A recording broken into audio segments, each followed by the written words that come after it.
Morning to all of you, welcome to concept decoder. So SSC JE का exam का date आ चुका है। तो this classes are very much important for your SSC JE examination. ये RCC पढ़ रहे हैं हम, design of footing. So two way shear और पंचिंग। पंचिंग सीयर के लिए हम चेक लगाएंगे फुटिंग के ऊपर। वन वे सीयर तक हम लोगों ने अभी तक लगा रखा है। सो सबसे पहला जो पॉइंट है, क्रिटिकल सेक्शन कहां पर होता है पंचिंग सीयर के लिए। जैसे आपने वन वे सीयर के लिए देखा, at a distance of D from the face of the column, ठीक है। उसी तरह से यहां पर critical section is at a distance of D by two. D क्या है? It is the effective depth of the cross section, D by two from the face of the column on all side of the column. कहने का मतलब है, ये diagram बनाइए, समझिए बात को। इसका मतलब ये होता है, let's suppose this is the footing, ठीक है। ये आपका फुटिंग है, ये आपका कॉलम है। Let's suppose this is your length L, this is width B, this is A, this dimension is your B। तो जो क्रिटिकल सेक्शन होगा वो कुछ लेट्स सपोज इस तरह से मैं शो कर रहा हूं। ये ग्रीन वाला है क्रिटिकल सेक्शन पंचिंग सीयर के लिए। तो ये सारे जो डिस्टेंस है ना, all around it is at D/2, समझे। तो इस सेक्शन पे हम चेक करेंगे पंचिंग सीयर।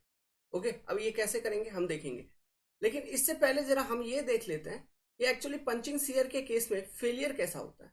तो देखो, मैं क्या करता हूं, मैं थिकनेस यहाँ पे शो कर रहा हूं। ये तो प्लान था, ये मैं थिकनेस यहाँ पे शो कर रहा हूं। देखो, let's suppose this is the thickness of the footing. अच्छा, यहाँ पे शायद नहीं दिख रहा है, नेक्स्ट पेज में हम करते हैं।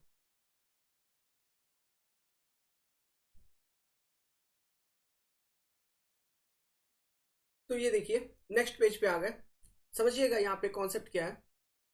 तो दिस इज द फुटिंग, ये आपका width B and this is your length L। Let's suppose यहाँ पे ये लेंथ L है, ये कॉलम है, ठीक है। ये मैं थिकनेस दिखा रहा हूँ इस एक्सिस, इस डायरेक्शन में, मतलब कौन सा डायरेक्शन है ये, X direction, this is your Y direction, ठीक है। अगेन हम यहाँ पे चेक लगाएंगे, इसके लिए भी हमको रिइंफोर्समेंट कैलकुलेट नहीं करना है, बस we are going to calculate the depth, है ना। हम डेप्थ देखना चाहते हैं कि what is the required depth for the footing to satisfy this particular punching shear. कैसे होता है सब कैलकुलेशन तो समझ में आएगा, लेकिन कंसेप्ट धीरे धीरे अभी पहले समझो।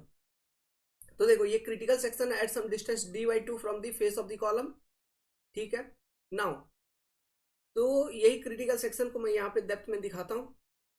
This will be the critical section here. तो देखिए, जैसे यहाँ पे, ठीक है, एक्स स्पैनिंग डायरेक्शन में ये क्रिटिकल सेक्शन आपको दिख रहा है। सिमिलरली इस साइड पे भी एक डेप्थ अगर देखोगे ऐसे, ठीक है, this will be your depth of the footing, है ना। यहाँ पर ये वाला डायमेंशन आपको दिखेगा कॉलम का। अच्छा, ये जो डायमेंशन दिख रहा है, ये डायमेंशन A दिख रहा है, इधर आपको डायमेंशन B दिखेगा कॉलम का। और कॉलम के ऊपर जो लोडिंग है वो क्या है? P ultimate. जो लोडिंग होगी कॉलम के ऊपर, इट विल बी PU, है ना। The loading over the column will be P ultimate. और इस साइड जो क्रिटिकल सेक्शन दिखेगी आपको, यहाँ पे ऐसे दिखेगी डेप्थ के ऊपर, like this this this will be the critical sections, है कि नहीं। अब देखिए, दोनों साइड दिखेगा, है ना, दोनों फेस के अलावा। अभी जो फेलियर होता है वो एक्चुअली में कैसे होता है, ये डिस्टेंस कितना है, ये डिस्टेंस तो आपको मालूम है ना, this particular distance is D/2, है ही नहीं। जो फेलियर लाइन होती है ना पंचिंग सीयर में, जो फेल होता है वो कुछ इस तरह से, यहां से from the base of the column, यहां से फेलियर इनिशिएट होता है और इस तरह से एक पर्टिकुलर एंगल पे, है ना। जो रियल फेलियर है, इस तरह से वो फेल होता है। मतलब इस तरह से आपको फेलियर प्रोफाइल मिलेगा, ऐसा दोनों बगल। मतलब अगर इसका मैं 2D फिगर बनाऊं तो आपको लगेगा ये पंचिंग सीयर का क्या मतलब है। आपको ये दिखेगा कि ये जो पर्टिकुलर पोर्शन है, ये जो शेडेड एरिया है, जो एरिया मैं अभी सेड कर रहा हूं, देखो ये जो शेडेड एरिया है, दिस पर्टिकुलर शेडेड एरिया, है ना, दिस पर्टिकुलर शेडेड पोर्शन जो कॉलम के साथ जुड़ा हुआ है, ये शेडेड एरिया कॉलम के साथ जुड़ा हुआ होगा और ये पूरे स्लैब से अलग हो जाएगा, पंच कर जाएगा। पंच करना मतलब पंचर देखे हो ना, कोई पेपर में होल मारते हो कैसे पंच हो जाता है, उसमें एक छोटा सा होता है, इतना छोटा सा प्रोजेक्शन निकला हुआ रहता है और वो चीज पेपर को छेद कर देती है, तो पेपर को पंच कर रही है। तो यहाँ पे पेपर आपका ये फुटिंग सोचिए, और वो जो छोटा सा होल है, मतलब छोटा सा वो जो प्रोजेक्शन निकला होता है मेटल का, that is your this column, तो वो कॉलम क्या करेगा, फुटिंग को पंच कर देगा। तो वो जब पंच करेगा ना, तो पंच करेगा तो अपना इतना पोर्शन, ये जो मटेरियल, ये जो शेडेड पोर्शन बोल रहा हूँ, ये कॉलम के साथ जुड़ा, सॉरी फुटिंग के साथ, कॉलम के साथ जुड़ा हुआ होगा और ये फुटिंग से अलग हो जाएगा। मतलब फुटिंग का इतना मटेरियल को वो अलग कर देगा अपने आप से। समझ रहे चीजों को? तो अगर मैं एक 2D फिगर आपको बना के दिखाऊं, 2 डायमेंशनल फिगर, तो मतलब इस वाले फेस का बनाता हूं, ये वाला। ये मान लो कॉलम है जिसके ऊपर पी अल्टीमेट लोडिंग लग रही थी, पी अल्टीमेट लोडिंग, और ये वाला पोर्शन ऐसा ऐसा कुछ लाइक दिस। ये 2 डायमेंशनल बना रहा हूं, अभी 3D भी बना के दिखाऊंगा। दिस पर्टिकुलर पोर्शन, इतना मटेरियल ये पंच होके अलग अलग हो जाएगा, मतलब ये पोर्शन फुटिंग से अलग हो जाएगी। समझ रहे बात को? तो ये जो डायमेंशन होगा ये कितना होगा, यहाँ पे आपका डायमेंशन है A, let's suppose, so what will be this particular dimension, A plus D by two plus D by two means A plus D. Similarly दूसरे साइड पे, मतलब ये वाला साइड पे ये डायमेंशन कितना होना चाहिए, बी प्लस डी। समझ रहे हो? A plus D, B plus D. ठीक है, इसका मैं 3D फिगर बना के दिखाता हूँ। देखिए यहां से अब इंपॉर्टेंट है, वो तो आपने मोटा मोटी प्लान समझा, ठीक है, मतलब 2 डायमेंशनल में। अब देखिए, लेट्स सपोज ये आपका कॉलम है, जस्ट अ मिनट। तो देखिए ये आपका कॉलम है, एक्चुअली क्या फैन नहीं चल रही थी, है ना। ये आपका कॉलम है, कॉलम पे पी अल्टीमेट लोडिंग लग रहा है। अब देखिए जो फेलियर हुआ पंचिंग शियर में, वो कुछ इस तरह से ये पोर्शन बाहर निकल के आ गई ऐसा।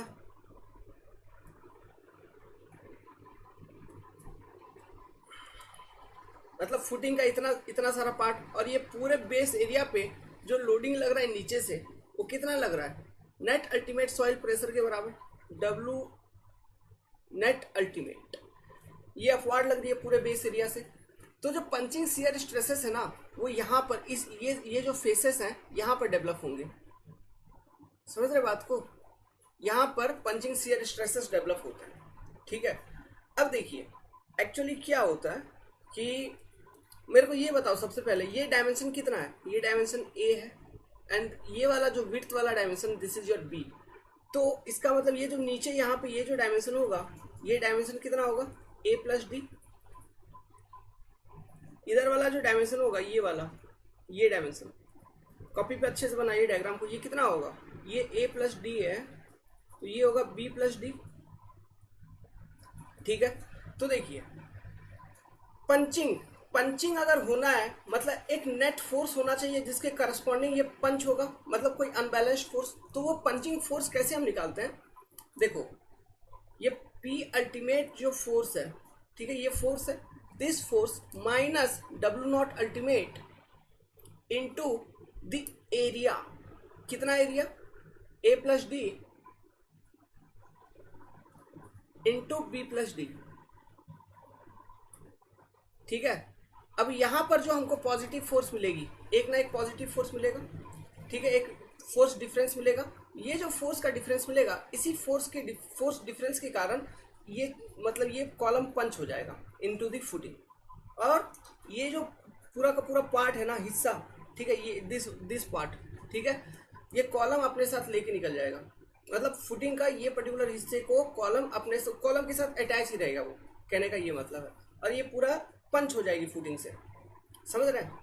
ओके, सो इस तरह से हम निकालते हैं पंचिंग फोर्स। ये जो इक्वेशन मैंने लिखा, this particular equation is for punching force, punching force. तो देखिए, तो यहाँ पे आपको ये जो इक्वेशन मैंने लिखा, तो यहाँ पे आपको लग रहा है कि ये अगर पॉजिटिव आएगा तब ना ऊपर से नीचे की तरफ फोर्स लग रहा है, एक नेट पंचिंग फोर्स लग रहा है, जिसके कारण ये आपका कॉलम जो है फुटिंग के अंदर पंच कर जाएगा। तो जो रेजिस्टेंस डेवलप होना चाहिए against this force, punching force, तो वो क्रिटिकल सेक्शन पे डेवलप होगा। तो वो अपोजिट डायरेक्शन में इस तरह से, जो अपवर्ड डायरेक्शन ऐसा मैंने शो कर रखा है, यहाँ पे डेवलप होगा कि नहीं रेजिस्टेंस, ऐसे। समझ रहे हो बात को? मतलब कोई चीज ऊपर से तुमको ठोकने का कोशिश कर रहा है ना, तो उसको रजिस्ट कैसे करोगे, नीचे वाले डायरेक्शन से। तो सेम यही चीज हो रहा है, ऊपर से एक नेट पंचिंग फोर्स लग रहा है, इसको हम बोलेंगे net punching force, net punching force. अब इस नेट पंचिंग फोर्स को रेजिस्टेंस कहाँ से मिलेगी? यही जो क्रिटिकल सेक्शन पे जो सरफेस आपको मिला, यही सरफेस पे पंचिंग रेजिस्टेंस डेवलप होगा, है ना, शियर स्ट्रेसेस डेवलप होगा जो कि इस पंचिंग शियर को रजिस्ट करेगा, है ना। यही सरफेस पे जो शियर स्ट्रेस डेवलप होंगे वही इस पंचिंग नेट पंचिंग फोर्स का इफेक्ट को रजिस्ट करना है उसी को। समझ रहे बात को? ठीक है। तो ये जो शियर स्ट्रेसेस है, ठीक है, जो यहाँ पे डेवलप हो रहा है पंचिंग स्ट्रेसेस, ये हम कैसे कैलकुलेट करेंगे? सिंपल सी बात है, ये punching force divided by the area, plan area, ठीक है, जिसपे वो शियर स्ट्रेस लग रही है। तो वो जो प्लान एरिया होगा वो कितना होगा?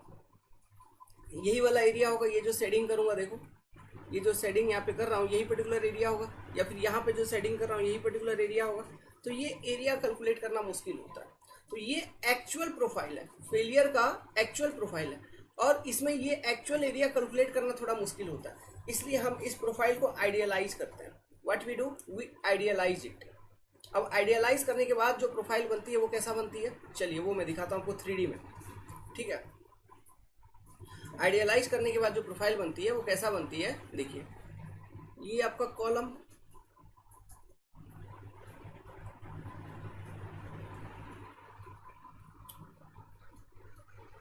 डायग्राम बनाना सीखिए। बहुत लोगों को डायग्राम बनाने में दिक्कत आता है। ये आपका कॉलम, ठीक है। अब हमने क्या किया, इसको आइडियलाइज किया। कहने का मतलब है इसके ऊपर जो फोर्स लग रही है वो क्या लग रही है, पी अल्टीमेट, ठीक है। अब देखिए आइडियलाइज करने के बाद क्या होगा, हम क्या कंसिडर कर रहे हैं, ऐसे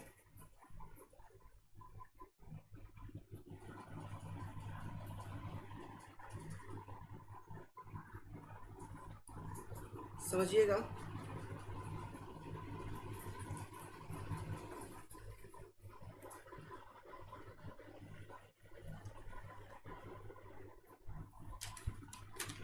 हाँ ठीक है, चलेगा। इसको थोड़ा और अंदर कर लेते हैं तो और ज़्यादा बेटर हो जाएगा, ऐसा ठीक है, चलेगा ना, चलेगा चलेगा। ये ऐसा, ये ऐसा कर लिया कंसिडर, ये ऐसा कर लिया कंसिडर, ये नीचे भी ऐसा कर लो कंसिडर।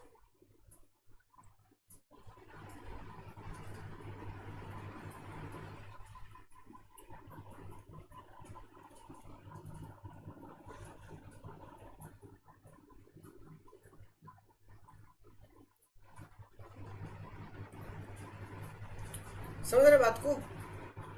आइडियलाइज कर दिए, मतलब ये जो ब्लॉक है ना, ये जो ब्लॉक है, कौन सा, ये वाला ब्लॉक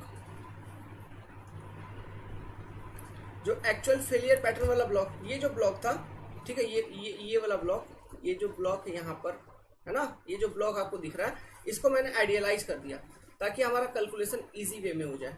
क्या कैलकुलेशन करना है हम अभी देखेंगे। इसको मैंने आइडियलाइज कर दिया, और ये पूरे पे नीचे से क्या लग रहा है, पूरे बेस एरिया पे नीचे से क्या लग रहा है, W नॉट अल्टीमेट, ये लग रही है।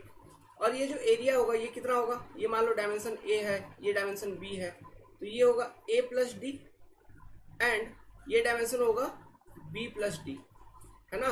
और जो पंचिंग शियर स्ट्रेसेस अब यहाँ पे डेवलप होंगे वो इन फेसेस पे डेवलप होंगे, है कि नहीं, इन फेसेस पे पंचिंग शियर स्ट्रेसेस डेवलप होंगे।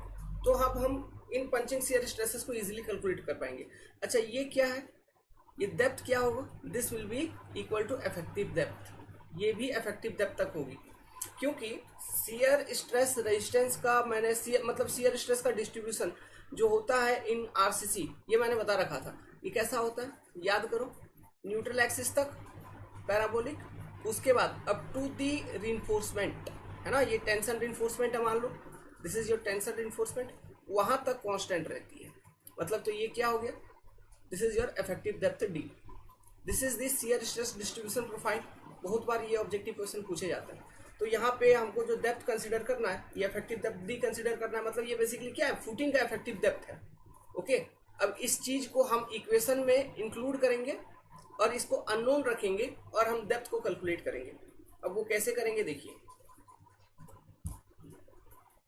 सबसे पहले हम निकालेंगे net punching force.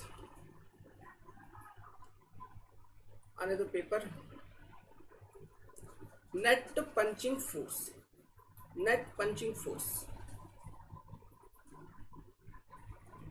Net punching force कितना होगा आपका? इसको मैं कहता हूं P U net. Let's push. तो ये जो पी यू नेट है इसकी वैल्यू कैसे निकालोगे? P ultimate minus W naught ultimate net soil pressure ultimate into A plus D, area से मल्टीप्लाई करेंगे, इंटू बी प्लस डी। ठीक है। Now punching shear stress, punching shear stress, shear stress. अब यहाँ पे इसको नॉमिनल पंचिंग शियर स्ट्रेस लिख लीजिए, नॉमिनल। ठीक है, क्योंकि ये फैक्टर्ड ऑलरेडी फैक्टर्ड है ना, तो नॉमिनल पंचिंग शियर स्ट्रेस। इसको मैं रिप्रेजेंट करता हूँ टाउ वी ई। याद रखिएगा ये एक स्टैंडर्ड रिप्रेजेंटेशन है पंचिंग शियर स्ट्रेस का, टाउ वी ई। ये इफेक्टिव नहीं है पंचिंग शियर स्ट्रेस। अच्छा, ई के जगह ई कंफ्यूज कर जाएगा, आप सिंपली टाउ वी पी लिखिए।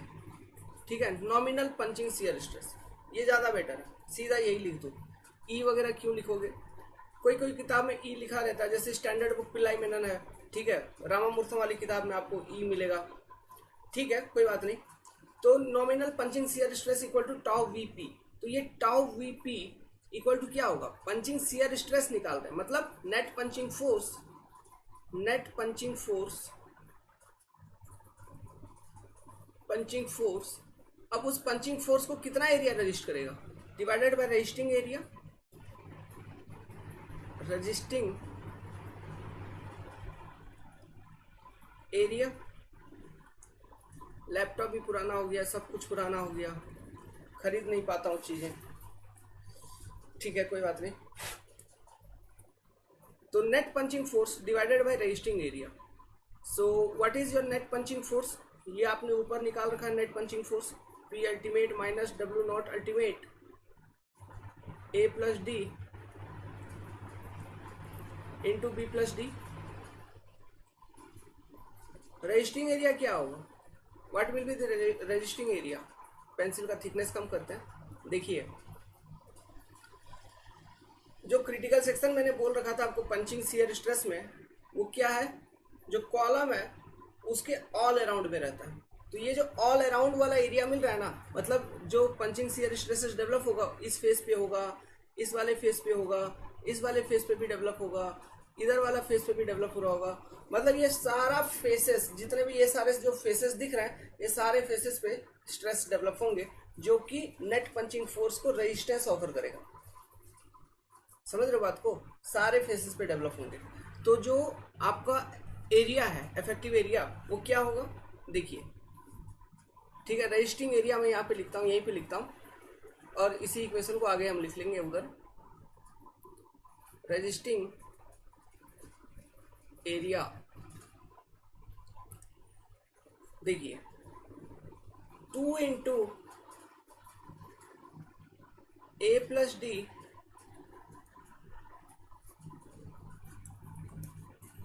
छोड़ो, ऐसे समझ में नहीं आएगा। ऐसे देखो, रजिस्टिंग एरिया देखो, देखो एक फेस को देखना, A plus D into D, फिर दूसरा वाला उस side A plus D into D, फिर इधर वाला B plus D into D, इधर वाला B plus D into D. समझ रहे हैं? A plus D into D, फिर A plus D into D 2 बार है ना, तो मैं ऐसा लिख सकता हूं 2 into A plus D into D plus 2 into B plus D into D. समझ रहे बात को? तो यहां से अगर मैं कॉमन निकाल लूं, क्या कॉमन निकल जाएगा ये पूरे इक्वेशन से? 2 टाइम्स डी, ये पूरे इक्वेशन से कॉमन निकल जाएगा 2d। ब्रैकेट यहाँ पे क्या रह जाएगा? a plus d plus b plus D.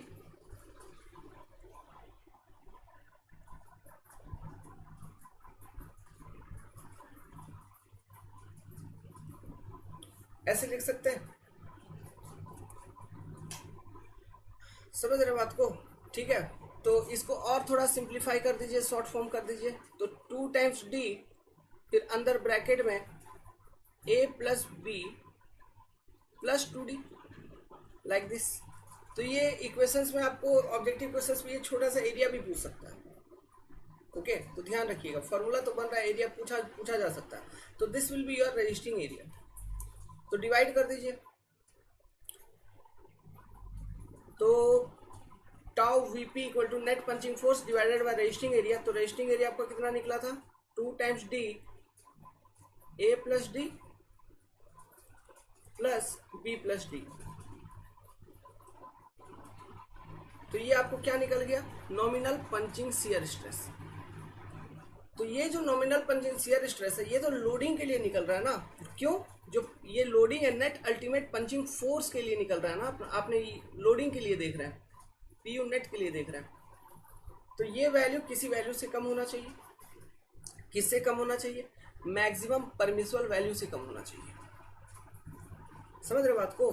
It must be less then maximum permissible value. तो हम इस वैल्यू को जो हमने कैलकुलेट किया, इसको मैक्सिमम परमिसिबल वैल्यू के करस्पॉन्डिंग इक्वेट करेंगे। यहाँ पे पूरे इक्वेशन में डी को अननोन रखेंगे। समझिए, ये जो डी है स्मॉल डी, इसको हम रखेंगे अननोन। ठीक है, इसको अननोन रखते हुए हम चीज़ों का कैलकुलेशंस करेंगे और लास्ट में ये डी का वैल्यू को हम निकालेंगे, क्योंकि क्वेश्चन ऐसा ही होगा, सारा चीज़ आपको मालूम हो रहा होगा, बस जो डी का वैल्यू है दैट विल बी अननोन। समझ रहे बात को? हमारा ऑब्जेक्टिव क्या है? Depth calculation. हमको डेप्थ सेटिस्फाई करना, हमको रिइंफोर्समेंट डिजाइन करना ही नहीं है। क्लियर है? ठीक है, तो अब देखते हैं मैक्सिमम परमिसिबल कितना है। ठीक है, तो जो हमने अभी पंचिंग शियर स्ट्रेस कैलकुलेट किया, टाउ वीपी डेवलप्ड, ठीक है, जो अभी हमने कैलकुलेट किया, उसका हम चेक क्या लगाएंगे? It must not be greater than tau VP permissible. Now what is this permissible value? This is equal to kv into 0.25 root under F C K. This formula is valid for limit state method. अगर आप LSM theory use कर रहे हैं then use this particular formula. Second वाला जो formula है, ये भी टाउ वीपी का ही फॉर्मूला है, kv into 0.16 root under F C के। अगर आप डब्ल्यूएसएम मेथड को यूज कर रहे हैं देन kv का जो वैल्यू है it is equal to 0.5 plus beta c, must be less than equal to 1। ठीक है, ये 1 से ग्रेटर नहीं होगा, मतलब kb will never be greater than 1। ये वैल्यू भी याद रखिएगा, है ना, ऑब्जेक्टिव क्वेश्चन में पूछा जा सकता है। नाउ बीटा सी क्या है? इट इज, अच्छा, ग्रेटर देन 1 नहीं होगा, मतलब इक्वल टू नहीं हो सकता क्या? इक्वल टू हो सकता है, उससे ज़्यादा नहीं होगा। ठीक है, क्यों? अभी यहाँ पे जो बीटा सी का जो वैल्यू है, ये it is defined as what? It is defined as b by a, shorter by longer length. ठीक है, ये जो कॉलम है उसका शॉर्टर बाई लॉन्गर पोर्शन। ठीक है, यही तो है बी बाई ए, मतलब ये कॉलम था, इसमें हमने इसको ए डिफाइन कर रखा था, इसको बी, तो a is greater than b. तो यहाँ पे जो ये बीटा सी रेशियो है it is b by a. Okay, तो ये shorter by longer column capital होता है ना, तो आप ध्यान रखिएगा शॉर्टर बाई लॉन्गर होता है, तो इसलिए बीटा सी का value will be less then 1 only obviously. So this is your concept of punching shear. तो हम चेक करेंगे आगे, जब क्वेश्चन सॉल्व करेंगे उसमें चेक करेंगे and we will apply this concept. बाकी ये सब चीज़ें आप ध्यान रखिएगा, ऑब्जेक्टिव पॉइंट ऑफ व्यू से बहुत इंपॉर्टेंट है। समझ गया? बड़ा सिंपल है, आप बस इसको यही समझिए। जैसे स्लैब में देखिए, स्लैब में याद करिए हमने पंचिंग शियर का बात किया था, तो जैसे कि मैं थोड़ा सा बताता हूँ आपको स्लैब के बारे में, याद दिलाता हूँ। Just a minute.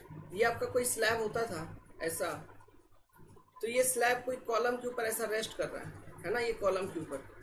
तो ये स्लैब में चारों बगल देखो ऐसे लोडिंग है, चारों बगल लोडिंग है ना, यूडीएल लोडिंग है। तो हमको क्या लगता था, ये कॉलम के अगल बगल का कुछ पोर्शन मिला के वहां पर भी जो क्रिटिकल सेक्शन होती थी it was at d/2 only, है ना, from the face of the column.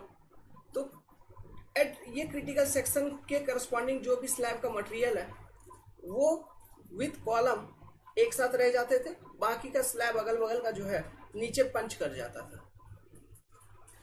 ये चीज हम देखते थे स्लैब में, और इसके करस्पॉन्डिंग हम स्लैब का डेप्थ सेटिस्फैक्शन देते थे, है ना।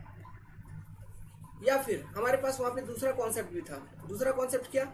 हम जैसे ये स्लैब है, मैं थिकनेस बना रहा हूँ, ये मेरा स्लैब है, ये किसी कॉलम के ऊपर रेस्ट कर रहा था ऐसा, ठीक है।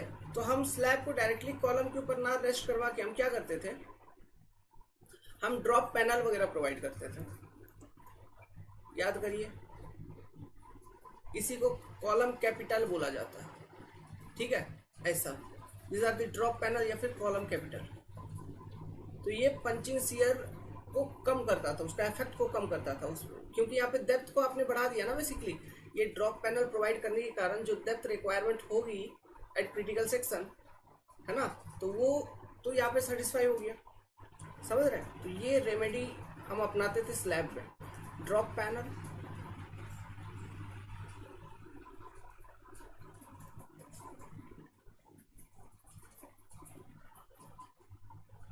ड्रॉप पैनल और कॉलम कैपिटल।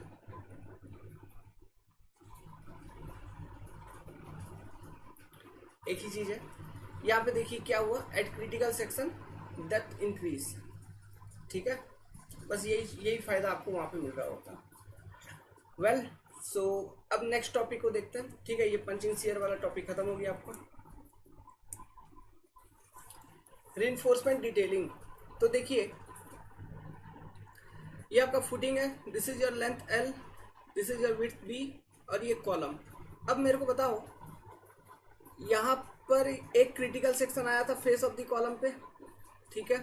हम उस वाले कंडीशन के करस्पॉन्डिंग कर रहे हैं, this is your critical section. Now मेरे को ये भी बताओ कि ये सेक्शन 1-1 था, ठीक है, और ये वाला और एक क्रिटिकल सेक्शन था इधर, इसको मैंने 2-2 कंसिडर कर रखा था, ठीक है। नाउ ये आपका एक्स डायरेक्शन था, this is your Y direction, ठीक है।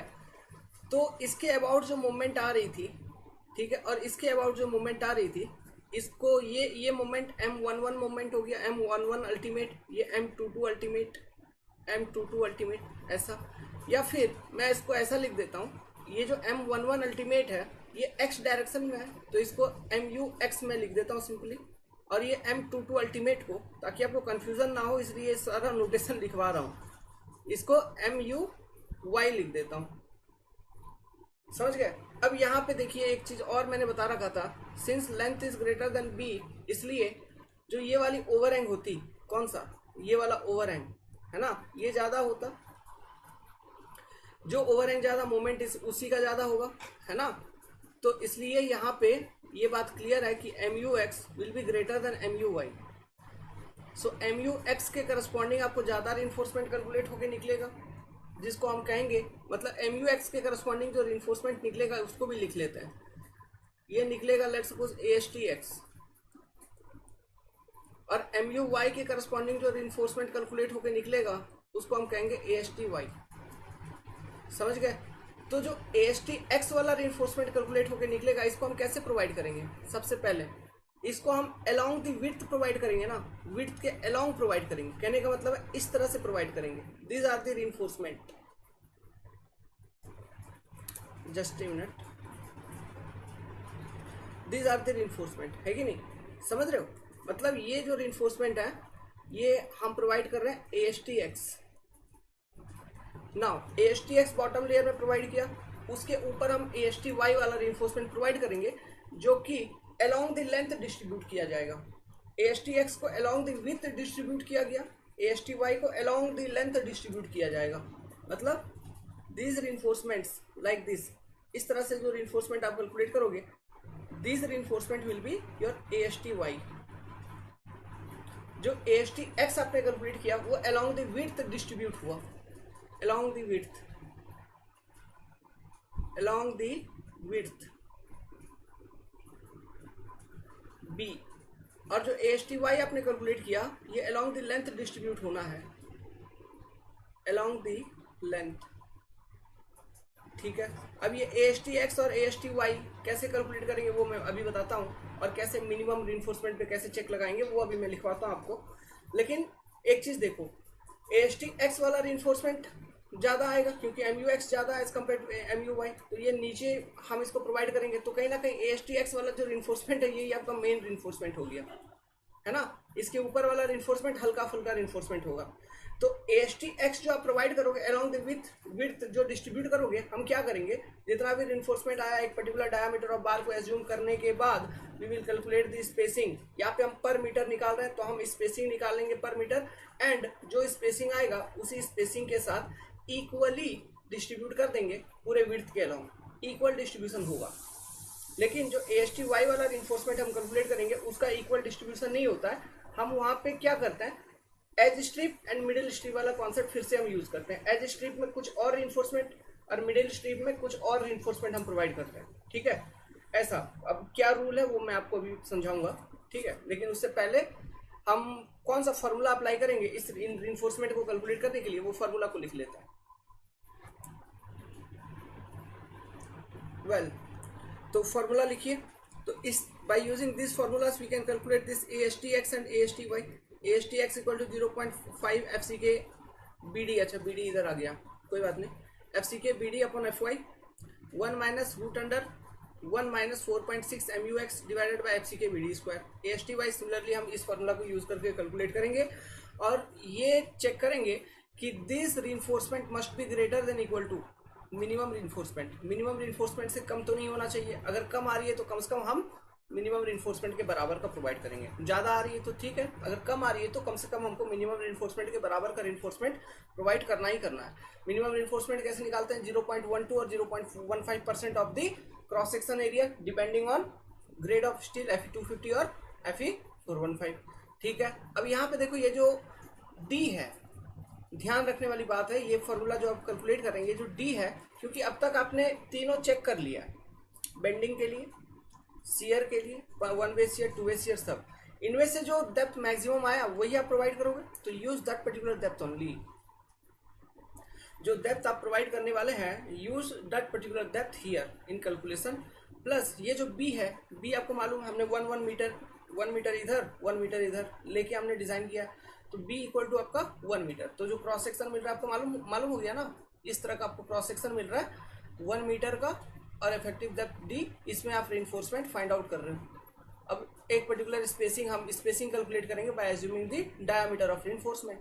अब ये जो रिइंफोर्समेंट है ये ASTX हो सकता है आपका या ASTY हो सकता है, समझ रहे हैं, like this, okay. So this is the formulas. अब देखिए, अब मैं एक नोट पॉइंट आपको लिखवाऊंगा, ये जो हम ASTX कैलकुलेट करेंगे, ठीक है, या तो पेज खत्म हो गया, मैं नेक्स्ट पेज में लिखवाता हूँ।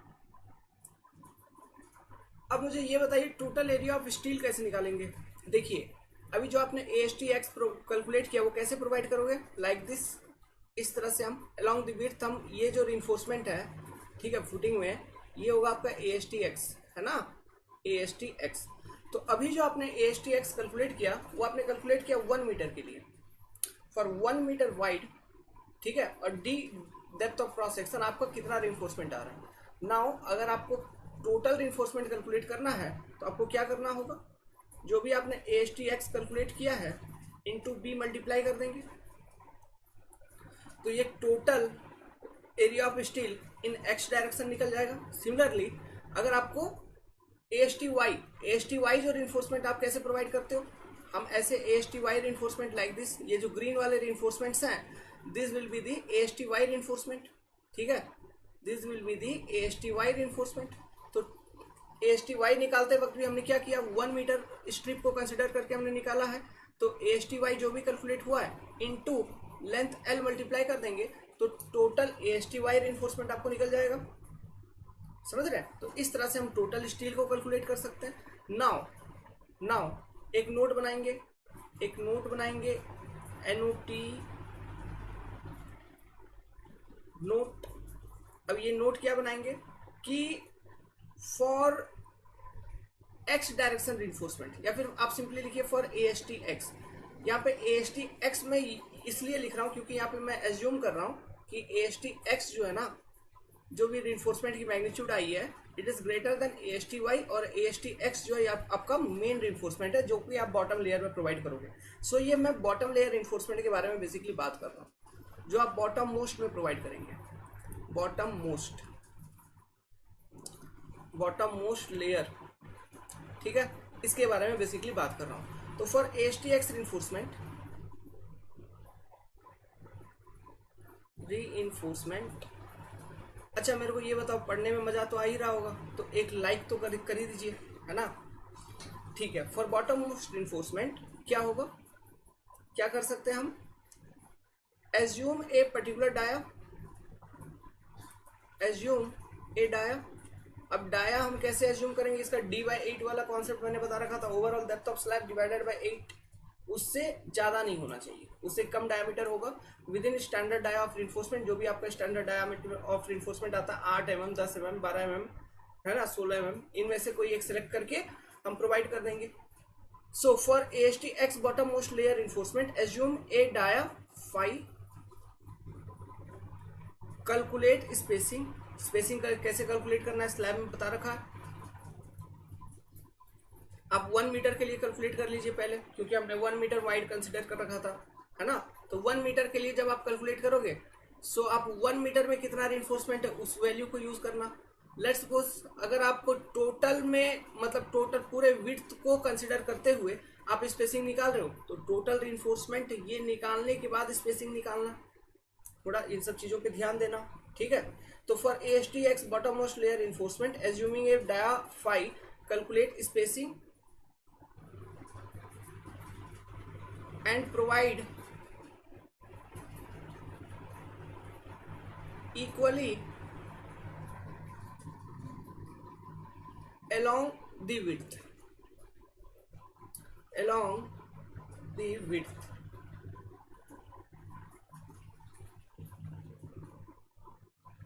समझ गए बात, कोई कंफ्यूजन होगा, कोई कंफ्यूजन नहीं, मतलब रिइंफोर्समेंट कैलकुलेट करो, जो स्पेसिंग एक डाया का स्पेसिंग निकालो, फिर जो भी स्पेसिंग आ गया उसी स्पेसिंग के साथ इक्वली पूरे विड्थ के अलावा हम प्रोवाइड कर देंगे। ये ASTX का हो गया। अब बात करते हैं ASTY रिइंफोर्समेंट का, मतलब ये ग्रीन वाला स्टील का। तो देखिए ASTY स्टील का बारे में बात करते हैं, इसको हम कैसे प्रोवाइड करते हैं, तो इसका कॉन्सेप्ट अलग है थोड़ा सा, और इसी के अकॉर्डिंग हम प्रोवाइड करेंगे। देखिए यहाँ पे सबसे पहले साइड बैंड और सेंट्रल बैंड वाला कॉन्सेप्ट आता है, ठीक है। तो ये मैंने जो लाइन दिया यहाँ से यहाँ तक प्लस ये यहाँ से यहाँ तक, इसको हम कहते हैं साइड बैंड, ये साइड बैंड है, समझ गए। ये वाला जो पोर्शन है ना, इसको हम कहते हैं सेंट्रल बैंड। अच्छा ये लेंथ अभी रिमूव कर देता हूँ, लेकिन ये समझ रहे हो ना, यहाँ ये पूरा का पूरा लेंथ L है, ठीक है। तो ये नीचे लिख देंगे, कोई टेंशन मत लो, यहाँ लिख देते हैं this is completely your length L, यहाँ से यहाँ तक ये पूरा पोर्शन लेंथ L है, और ये जो पोर्शन है this is your central band, central band, ठीक है। This is again your side band, side band. अब देखिए जो सेंट्रल बैंड है उसका डायमेंशन क्या होता है, सेंट्रल बैंड का जो डायमेंशन होता है it is equal to width B, ये जो विड्थ B है इतना ही विड्थ, इतना ही लेंथ सेंट्रल बैंड का होता है, बाकी साइड बैंड, ये दोनों साइड बैंड के इक्वल लेंथ होते हैं, ठीक है। ये जो लेंथ है साइड बैंड के वो इक्वल होंगे, तो वो लेंथ कितना हो जाएगा आप सिंपली देख लीजिए। तो this length will be, how can you calculate, L minus b divided by 2, L minus b कर दिया, ठीक है। तो आपके पास जितना लेंथ बचा उसको 2 से डिवाइड कर दिया, दोनों इक्वली प्रोवाइड कर दिया। Similarly here this are the length of side band, L minus b divided by 2, side band और सेंट्रल बैंड समझ में आ गया।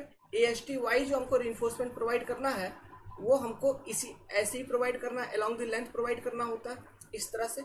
तो अब हम क्या करते हैं ना, देखिए कॉन्सेप्ट देखिए, आपने ASTY टोटल निकाल रखा है, ASTY टोटल कैसे, पर मीटर आपने कैलकुलेट किया था, इनटू लेंथ को मल्टीप्लाई करके ASTY टोटल रिइंफोर्समेंट कितना चाहिए आपने ये कैलकुलेट कर रखा था।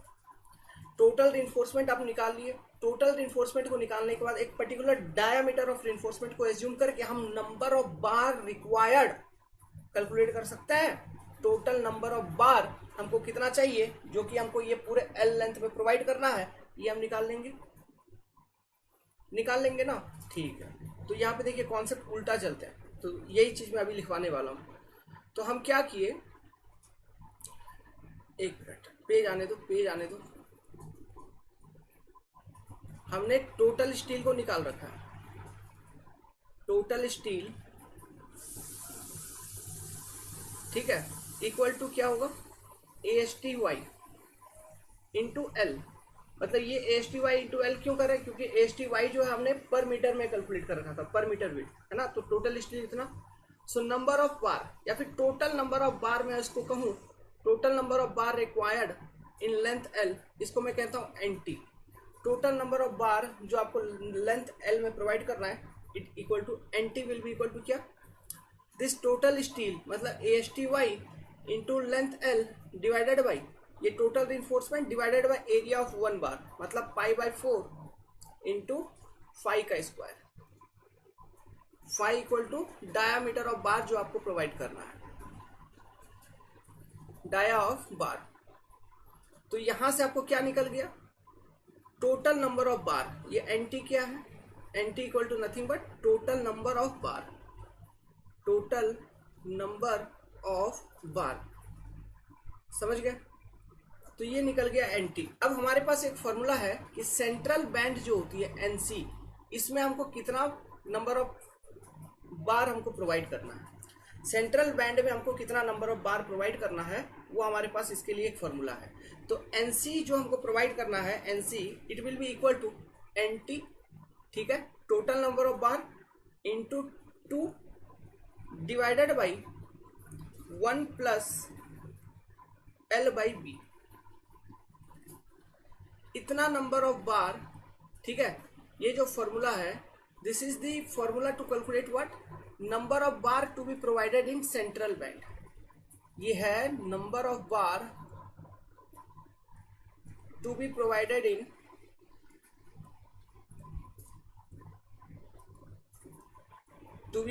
इन सेंट्रल बैंड।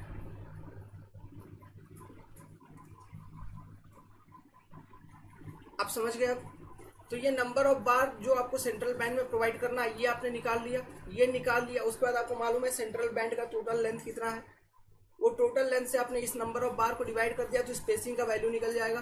तो इक्वली हम जितना भी स्पेसिंग का वैल्यू निकला उसी स्पेसिंग पे इक्वली सेंट्रल बैंड में ये टोटल नंबर ऑफ बार को हम प्रोवाइड कर देंगे। So equally distribute in central band,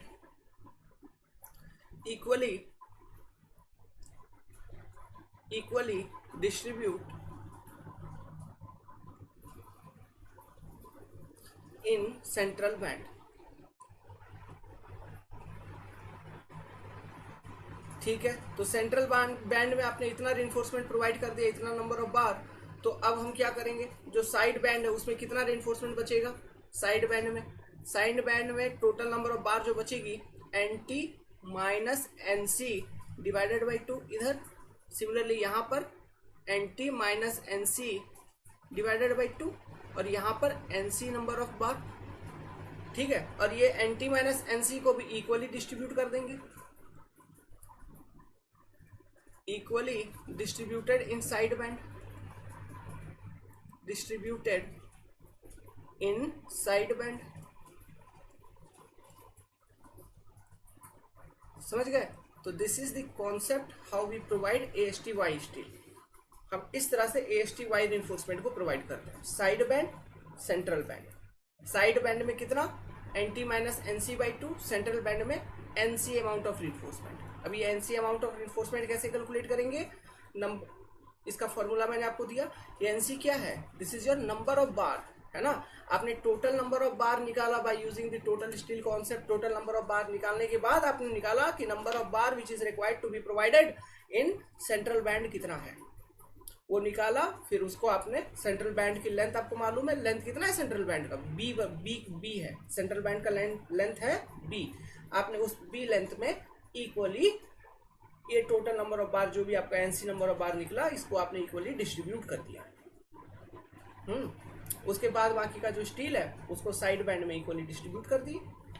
समझे, so this is the concept and with this we have completed the design of footing. अच्छा चलिए, एक कॉन्सेप्ट और आता है, चेक फॉर बियरिंग। बियरिंग के लिए चेक करते हैं। अच्छा, बियरिंग मतलब समझते हो, बियरिंग मतलब क्या होता है। बियरिंग नेक्स्ट इंपॉर्टेंट कॉन्सेप्ट जो एक चेक लगाना पड़ता है, and this particular topic is very much important for objective point, है ना। और ये चेक लगाते भी है, कन्वेंशनली भी हम लगाते हैं, लेकिन ऑब्जेक्टिव पॉइंट से ज्यादा इंपॉर्टेंट है क्योंकि ऑब्जेक्टिव क्वेश्चन यहाँ से पूछे जाते हैं। Check for bearing. बियरिंग क्या है? बियरिंग शब्द का मतलब समझिए। बियरिंग मतलब कोई किसी को झेल रहा है, कोई किसी का लोड को अपने ऊपर झेल रहा है ना। मतलब आप किसी के ऊपर बैठे हैं तो नीचे वाला बोलेगा आई एम बियरिंग यू, मतलब मैं तुमको अपने ऊपर रखा हूँ, संभाल रखा हूँ। मतलब जैसे ये मान लो ये आपका कॉलम है, ठीक है, तो दिस कॉलम, ये हथेली मेरा फुटिंग है, तो ये कॉलम को मैंने फुटिंग के ऊपर रख दिया, तो तो कॉलम एक लोड लगाएगा, कॉलम के ऊपर पी अल्टीमेट लोडिंग लग रहा है ना। तो जस्ट एट जंक्शन देखिए, मतलब फुटिंग और कॉलम के एकदम जंक्शन पे यहाँ पे जो स्ट्रेसेस डेवलप होंगे है ना, वो क्या डेवलप होंगे? P ultimate divided by the base area a into b. तो वो जो स्ट्रेस डेवलप हो रहा है ना इन फुटिंग, ठीक है, जस्ट एट दिस जंक्शन, उसी को हम कहते हैं बियरिंग स्ट्रेसेस, है ना।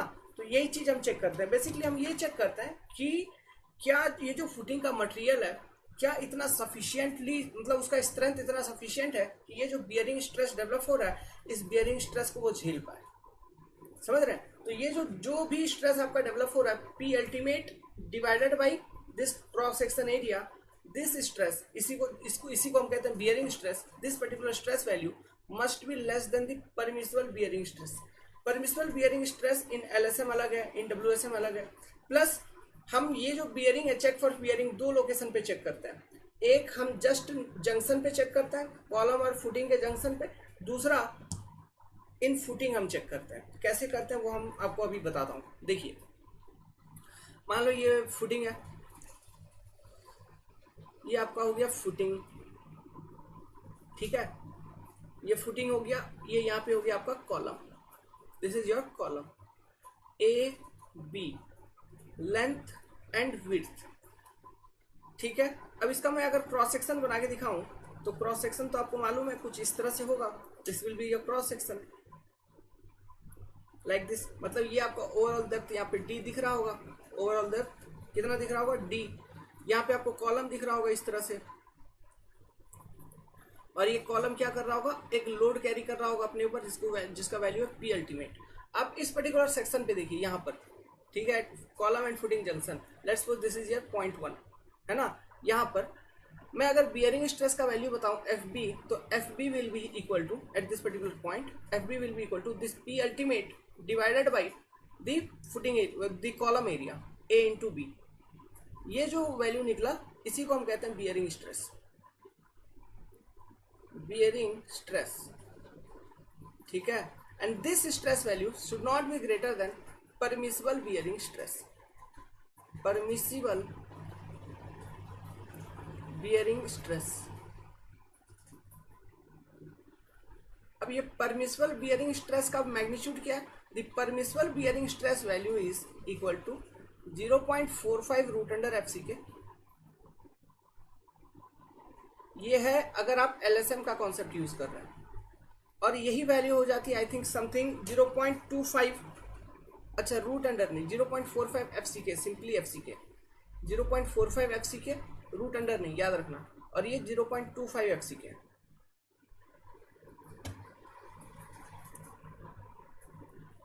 और डब्ल्यू एस एम के लिए 0.25 एफ सी के, है ना। This is for W S M. तो this are the permissible bearing stress value. तो ये जो हमने बियरिंग स्ट्रेस निकाला इसको आप नोट 1 में लिखिए, है ना, मतलब पॉइंट 1 है। कहने का मतलब है हम at column and footing junction हम चेक कर रहे हैं, ये हम पहला चेक लगाएंगे, ठीक है। ये दूसरा कॉन्सेप्ट क्या है देखिए, इसी में हम इनसाइड फुटिंग एक चेक लगाते हैं, विद इन द फुटिंग। और within the footing check लगाने का कॉन्सेप्ट ये है कि देखो भाई, जो लोड डिस्ट्रीब्यूशन है ना, वो उसका जो स्लोप है वो हम एज्यूम करते हैं 2:1। This is the slope for your load distribution, 2:1। अच्छा, जो भी यहाँ पे स्ट्रेस डिस्ट्रीब्यूशन वगैरह हम देख रहे हैं, ये हम कहाँ तक देखते हैं? ये एक्चुअली हम up to effective depth d देखते हैं। यहाँ पे ओवरऑल डेप्थ मैंने लिख रखा था ताकि फुटिंग का दिखाऊं, लेकिन हम basically up to effective depth d देखते हैं। तो ये जो लोड यहाँ तक डिस्ट्रीब्यूट होगा ये होगा up to effective depth d, इस तरह से, समझ रहे हैं? तो इफेक्टिव डेप्थ डी तक आप कंसिडर करिए। तो ये बताओ, अगर वर्टिकल आपका डी है ना, तो हॉरिजॉन्टली यहाँ से यहाँ तक ये कितना हो गया? ये हो गया 2 टाइम्स डी। फिर इधर आपका कितना हो गया? ये वाला पार्ट ये हो गया, ये भी 2 टाइम्स डी, है ना। तो तो मुझे एक एरिया मिल रहा है, मतलब एट बेस, ठीक है, एक बेस मतलब जो डेप्थ ऑफ फुटिंग है उसके बेस पे बॉटम पे एक एरिया मुझे मिल रहा है, जिसका मैं प्लान ऊपर अगर बनाऊं, ये पर्टिकुलर ऐसा कुछ एक छोटा सा एरिया मेरे को और मिल रहा है। समझ रहे हैं? तो ये जो एरिया वो क्या है, मान लो ये जो कॉलम का एरिया है मतलब एट सेक्शन 1, ठीक है, वो यहाँ पे एरिया कितना, ए इंटू बी, ये मान लो सेक्शन 2 है, ठीक है, और ये जो ए इंटू बी है ये है मान लो एरिया A1, मतलब ये एरिया है A1 मान लीजिए, और एट 2 जो एरिया है this area is your A2। अब ये एरिया A2 इक्वल टू क्या होगा, देखो आपको ये जो डिस्टेंस मिल रहा है ये क्या मिल रहा है 2 टाइम्स डी, इधर भी ये क्या मिल रहा है 2 टाइम्स डी, इधर भी क्या मिल रहा है 2D, है ना, इधर भी क्या मिल रहा है 2 टाइम्स डी। तो let's suppose this is your L1 and this dimension is your B1 dimension. तो ये L1 इक्वल टू कितना हो गया, A प्लस 2D, देखो A plus 2D 4D, B1 equal to कितना हो गया B प्लस 4D, है ना, B1 इक्वल टू हो गया आपका स्मॉल b प्लस 4D। तो L1 क्या L से ग्रेटर हो सकता है, no, L1 should not be greater than L, B1 should not be greater than B, ये चेक है। अब एरिया A2 इक्वल टू क्या हो गया L1 into B1, this is your A2 area, L1 into B1, ठीक है, ये area आपको समझ में आया।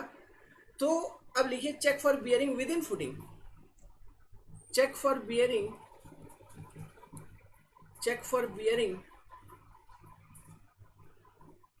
With in footing.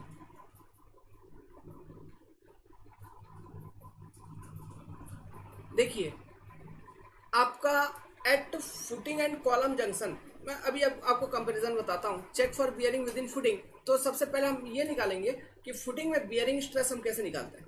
तो जो बियरिंग स्ट्रेस हम निकालेंगे, अगर विद इन फुटिंग अगर आपको निकालना है तो bearing stress within footing कहने का मतलब एट टू सेक्शन आप देख रहे हो ये, है ना, पहले आपने देखा 1 सेक्शन पे, यहाँ पे अभी देख रहे हैं आप 2 सेक्शन पे। तो ये जो आप देखेंगे तो this will be equal to same कहने का मतलब वही, यहाँ पे ये जो बियरिंग स्ट्रेस हम कंसिडर करेंगे वही P ultimate divided by A into B ही हम कंसिडर करेंगे। This will be the bearing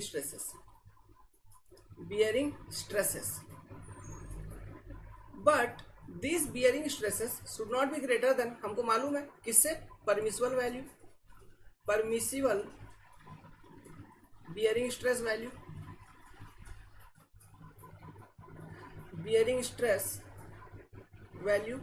अब ये जो परमिसिबल बियरिंग स्ट्रेस वैल्यू है, अब इस केस में जब विद इन फुटिंग चेक करोगे तो इस केस में जो परमिसिबल बियरिंग स्ट्रेस का वैल्यू है ये हम अलग कॉन्सेप्ट से निकालते हैं। ये हम क्या करेंगे 0.45 FCK जो पहला फॉर्मूला था उसी को यूज करेंगे, इनटू इसके साथ एक फैक्टर मल्टीप्लाई होगी, वो होगी root under of area A2 by A1। देखिए area A1 is greater than area A2 is always greater than A1, so इसका मतलब ये हुआ implies that root under A2 by A1 will be greater than 1 की नहीं। मतलब यहाँ पे क्या हुआ, हम जब विद इन फुटिंग चेक कर रहे हैं तो परमिसिबल बियरिंग स्ट्रेस को इंक्रीज कर रहे हैं। वो बेसिकली क्यों इंक्रीज हो रही है, क्योंकि देखिए वहाँ पे कंक्रीट है, कंक्रीट का एरिया आपको ज़्यादा मिल रहा है, ठीक है, तो इसलिए जो बियरिंग स्ट्रेसेस है वो कहीं ना कहीं आपका वहाँ तक पहुँचते सेक्शन 2 पहुँचते टेक्निकली सोचिए ना एरिया वाइडर हो गया। तो जो बियरिंग स्ट्रेसेस है, ये स्ट्रेसेस का जो मैग्नीट्यूड है, ये अगर मतलब चलो ये तो यहाँ पे ये स्ट्रेस देख रहे हो, लेकिन बेसिकली हम विद इन फुटिंग चेक कर रहे हैं तो विद इन फुटिंग तो एरिया ज़्यादा ही है ना, तो ये स्ट्रेस का वैल्यू अगर वहाँ पे देखते विद इन फुटिंग, मतलब अगर यहाँ पे मैं A इंटू बी ना करते हुए L1 इंटू B1 कर देता नीचे, ठीक है, L1 इंटू B1 कर देता, तो क्या ये FB का वैल्यू कम नहीं होता, समझ रहे हैं। तो हम यहाँ पे FB का वैल्यू चेंज ना करते हुए हमने क्या किया, हमने फुटिंग मटेरियल का परमिसिबल बियरिंग स्ट्रेस को बढ़ा दिया, बस हमने ये किया। तो ये राइट वे है ना, इस तरह से हम चेक करते हैं, मतलब परमिसिबल बियरिंग स्ट्रेस के वैल्यू को ही बढ़ा देते हैं। समझ गए, कितना से बढ़ा देते हैं, A2 बाई A1 से हम बढ़ा देते हैं। और ये जो रेशियो है मतलब ratio of root under A1 by A2, यहाँ तो ग्रेटर देन 1 ऑलवेज होगा, बट एक चीज हमको ये ध्यान रखना होगा कि it must not be greater than, in any case it must not be greater than 2। ये 2 से अधिक कभी नहीं होगा, हम उससे ज्यादा कंसिडर करेंगे ही नहीं। इन any case it must not be greater than 2। Well, मैं आपका फीलिंग समझ पा रहा हूँ, लाइव नहीं हो ठीक है, लेकिन मैं फीलिंग समझ पा रहा हूँ। आप सोच रहे होंगे सर और थोड़ा बताइए, और थोड़ा इसके ऊपर बताइए कि एक्चुअली ये परमिसिबल बियरिंग स्ट्रेस की वैल्यू जब हम सेक्शन 2.2 पे चेक कर रहे हैं, मतलब बिलो फुटिंग, मतलब sorry below the footing column junction in footing जब हम चेक कर रहे हैं, तो परमिसिबल बियरिंग स्ट्रेस की वैल्यू आखिर हम बढ़ा क्यों रहे हैं, आखिर हम बढ़ा क्यों रहे हैं? आपको कंफ्यूजन हो रहा होगा, कोई बात नहीं, नीचे देखो क्या लिखा हुआ है, एमटेक इन स्ट्रक्चर। ठीक है, बताता हूँ, टाइम लगेगा 5 मिनट, समझा देता हूँ, टेंशन मत लो भाई, लेकिन यहाँ तक लिख लिया। ठीक है, अब समझो कॉन्सेप्ट कि क्यों वो बढ़ जाती है। ठीक है, वो परमिसिबल बियरिंग स्ट्रेस क्यों वो बढ़ जाती है। ठीक है, ऐसे याद मत रखना, कॉन्सेप्ट सीख लो, क्योंकि बार बार अभी मैं हर बार तो नहीं पढ़ाऊंगा ना, आरसीसी बार बार कितना पढ़ाते रहूंगा। समझना, ये मैंने कंसिडर क्या किया, डेप्थ ऑफ फुटिंग। ठीक है, this is the cross section, यहाँ पे कॉलम है आपका, इधर क्या है, कॉलम है, जिसके ऊपर से क्या लोडिंग आ रही है, पी अल्टीमेट लोडिंग आ रही है। तो बेसिकली मैंने 2 सेक्शन यहाँ पे लिया। सबसे पहले लोड डिस्ट्रीब्यूशन का जो स्लोप था वो मैंने क्या बताया आपको, वो 2:1:2 मतलब 2:1 में इस तरह से डिस्ट्रीब्यूट होता है ना। ठीक है, ओके, मतलब क्या है, यहाँ पे आपको एक एरिया इस लोकेशन पे मिल रहा है।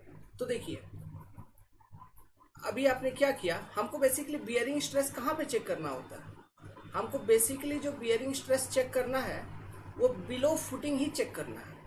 वो कहाँ पे चेक करना है, हम ऐसा समझो, हम बिलो फुटिंग ही चेक कर, सॉरी बिलो कॉलम ही चेक कर रहे हैं, not below footing, below column. कहने का मतलब है ये वाला, यहाँ पे ये जो लाइन मैं अभी बना रहा हूँ, यहाँ पे ये जो लाइन मैंने बनाया, ठीक है, अब सोचो मैं क्या कह रहा हूँ, ये कॉलम है, ये कॉलम है, कॉलम फुटिंग के ऊपर रखा हुआ है, तो just below the footing, sorry just below the column, footing में जो कंक्रीट है, क्या वो इस कॉलम के थ्रू से जो बियरिंग स्ट्रेस डेवलप हो रहा है उसको रेजिस्ट कर पाएगा या नहीं कर पाएगा, हमें ये चेक करना है। तो हम बिलो कॉलम ही चेक कर रहे हैं। ठीक है, तो मतलब यहाँ पे तो जो बियरिंग स्ट्रेस है एफ बी का वैल्यू, इसलिए एफ बी का वैल्यू, ये मान लो ये 0.11 था जहाँ पे आपने चेक किया, और ये 0.22 है जहाँ पे आप सेकेंड चेक करोगे, ये विद इन फुटिंग वाला पॉइंट हो गया। ये पॉइंट किधर हो गया, विद इन फुटिंग। ठीक है, विद इन फुटिंग। तो मान लो हम एलएसएम थ्योरी को यूज कर रहे हैं, एलएसएम थ्योरी, तो मैं परमिसिबल बियरिंग स्ट्रेस का वैल्यू ले रहा हूँ एफ बी पी। तो एफ बी पी कितना था, 0.45 एफ सी के मैंने बोला यहाँ पे, और यहाँ पे आपका वो क्या हो गया, मतलब जो परमिसिबल बियरिंग स्ट्रेस हो गया एफ बी पी, वो हो गया 0.45 एफ सी के, तो था ही, इसके साथ आपने मल्टीप्लाई कर दिया रूट अंडर एक factor A2/A1, and this A2/A1 is obviously greater than 2, ये आपका A2 है and this is your A1। जो आपका परमिसिबल बियरिंग, मतलब जो बियरिंग स्ट्रेस डेवलप हो रहा है थ्रू कॉलम, ठीक है, जो बियरिंग स्ट्रेस डेवलप हो रहा है, it is your P ultimate by A into B। तो ये बियरिंग स्ट्रेस तो हम कांस्टेंट है ना, ये जो डेवलप हो रहा है इट इज कांस्टेंट है ना, इट इज कांस्टेंट, तो इट इज कांस्टेंट।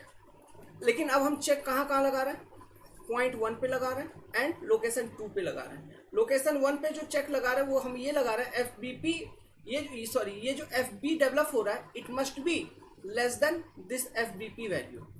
लोकेशन 2 पे जो चेक लगा रहे हैं वो हम ये लगा रहे हैं कि this F B value must be less than this F B P value. मतलब लोकेशन 2 पे, मतलब विद इन फुटिंग, मतलब विद इन फुटिंग जो परमिसिबल बियरिंग स्ट्रेस है इसकी वैल्यू इंक्रीज्ड होती है। क्यों, देखिए हमने पहले एक पॉइंट बोला कि परमिसिबल बियरिंग स्ट्रेस जो हम चेक करते हैं, मतलब जो बियरिंग स्ट्रेस चेक करते हैं हम वही चेक करते हैं कि ये वाला जो मटेरियल है, मतलब जस्ट बिलो द कॉलम जो फुटिंग में मटेरियल है, क्या वो वाला मटेरियल आपका जो कॉलम के थ्रू से स्ट्रेसेस डेवलप हो रहा है, बियरिंग स्ट्रेसेस, उसको झेल पा रहा है कि नहीं। तो ये मान लो रीजन 1 का है मटेरियल, ठीक है, रीजन 1।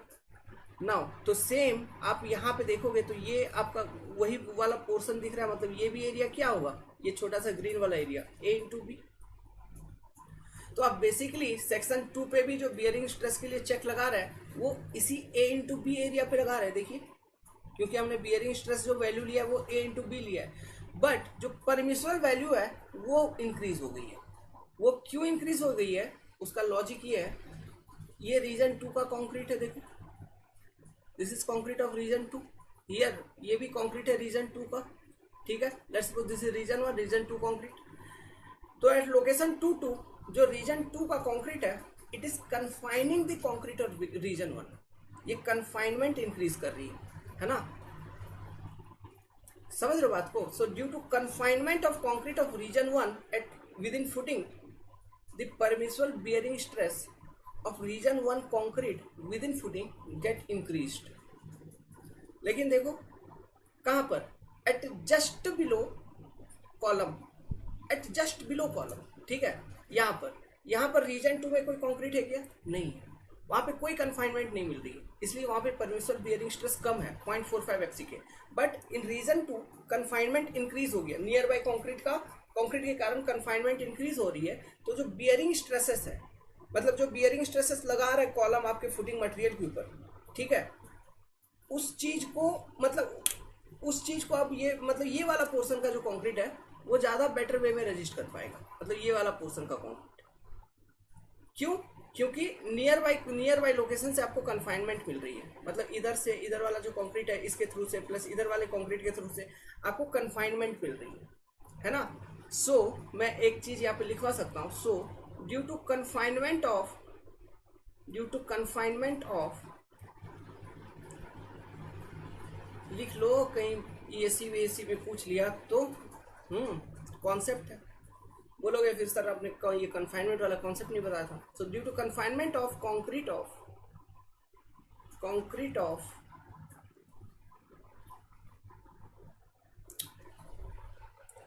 पढ़ना तो ऐसे ही होता है, समझना पड़ता है सब चीजों को। Concrete of region 1 within footing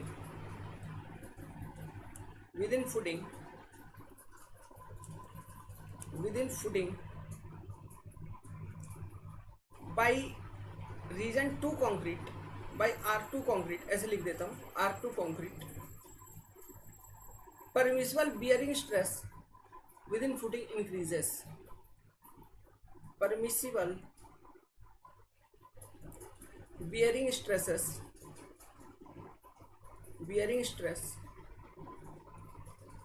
with in footing